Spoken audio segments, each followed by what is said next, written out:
Ryan, those stats released by the FBI show that there are fewer murders in border cities than there are in bigger cities. And while that may surprise many people in the community, legislatures and local law enforcement say they aren't. The top 10 cities with the highest murder rate do not include a single city along the U.S.-Mexico border. There's a lot of mischaracterization, misinformation that people that are running for statewide office or federal office always talk about the border. Congressman Cuellar says while border cities get a bad rep, they are actually safer than most realize. He says newly released statistics from the Federal Bureau of Investigations prove it. The national rate is 4.5 murders per 100,000. This are a lot lower on the border, a lot lower. Washington, D.C., where I work, it's almost 16 murders per 100,000.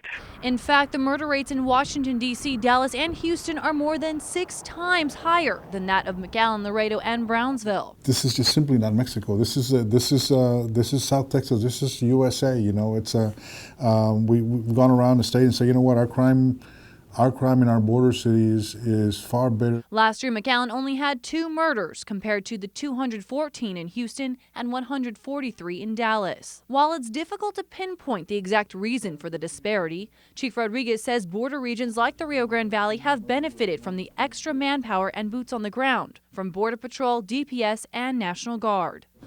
For us, we'll fear, and I'll be real straight up with you. At the moment they start removing some of the law enforcement additional assets that we have here, it's time to settle up here because we're going to see increases in criminal activity. I want to thank the state, local, federal law enforcement that do a good job. We still have our problems, we still have our challenges, but it's nothing the way people characterize the border.